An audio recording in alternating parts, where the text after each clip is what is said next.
Today we will be showing you how to replace the LCD touchscreen operator panel on an HP MSL5000 and 6000, Overland NEO2000 and 4000, and IBM 4560-SLX tape libraries. For these videos, we will be showing the replacement procedure using an HP MSL6000 library. However, the procedure is the same for the other OEMs and libraries as well. This replacement will require downtime and should be scheduled with the system administrator. The operator panel replacement procedure only applies to those tape libraries that have a field replaceable operator panel. The ones that do not have a field replaceable operator panel are New Style MSL6000 and Overland NEO2000E. Please see the image on screen to see how to differentiate between the libraries that have a field replaceable operator panel and those that do not. If you need to order a replacement operator panel for your MSL or NEO tape library, please use part number 231666-001. If you need to order a replacement operator panel for your IBM 4560 tape library, please use part number 59P6713. Once you have the replacement operator panel and downtime has been scheduled, the first step will be to power off the library. Hit the power button on the operator panel once and confirm the prompt asking if you want to power the library down. Wait while the library cycles down and powers itself off. The screen will go black. Move to the rear of the library and flip the switches on all power supplies to the off position. Then unplug the power cables from the power supplies.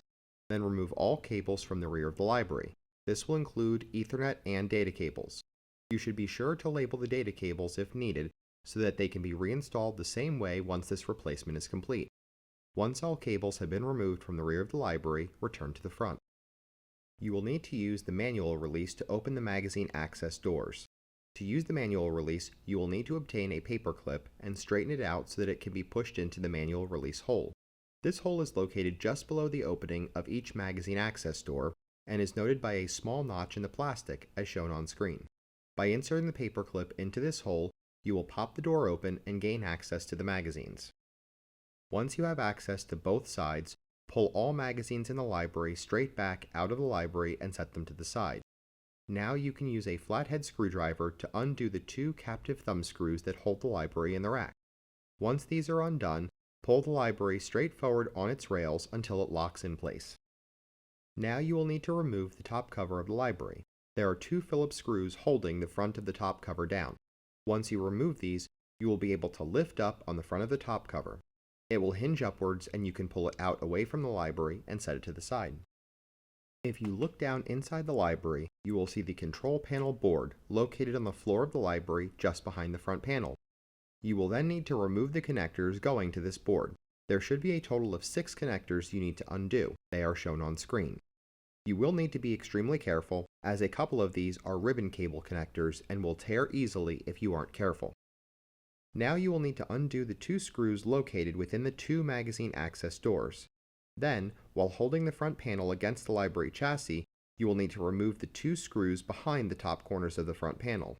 Then you can pivot the top of the front panel away from the library approximately 1 inch. Then lift up on the front panel so the tabs holding it in place will release. Carefully guide the cables out through the library chassis opening and set the front panel on a flat surface to work on. You will now need to remove the LCD screen from the front panel of the library so you can install the replacement. Locate the 4 screws with washers that hold the LCD in place. Remove these, then the LCD panel can be lifted away from the front panel and set to the side. You can now put the replacement panel in its place, careful not to pinch any wires as you are setting the LCD down. Replace the 4 screws, securing the LCD in place on the back of the library front panel. Now you're ready to carefully reinstall the front panel onto the library chassis. Start by carefully routing the cables through the library chassis opening as you are fitting the front panel in place. Then fasten it in place using the 4 screws that you removed earlier, ensuring that all are tightened down completely and holding the front panel securely. Now look down inside the library and reconnect all 6 cables to the control panel board, ensuring that all wires are tucked away securely and not in the way of the picker assembly. Now replace the top cover, screwing it down securely into the top of the library. Reinstall both magazines. Then carefully undo the locks on the library rails and slide the library back into the rack and secure it with the 2 captive flathead screws before closing the magazine access doors. Go around to the back of the library and plug the Ethernet and data cables back into the library, ensuring that everything is installed the same as it was prior to removing it earlier. Then install the power cables into the power supplies and flip the power supply switches into the on position. Return to the front of the library. Tap the operator panel once to turn the library on and allow it to initialize. As you are watching the library initialize, ensure that the operator panel is functioning properly without faults or lines going through it. Once the library has fully initialized, test the panel by going into a few of the status menus on the library and making sure the touch portion of the operator panel is functioning correctly. You may need to adjust the contrast on the replacement operator panel to suit your needs. Please use the front panel menu to do so. Now your library should be ready for production. If you have any issues performing the LCD operator panel replacement, or the replacement operator panel does not fix your issues, please open a ticket through the Rocket Plus customer portal. Thanks for watching. This has been another video by the Top 10 USA Video Production Team. We look forward to sharing more content with you going forward, so please check out our YouTube channel and please subscribe so that you get notified whenever we release a new piece of content.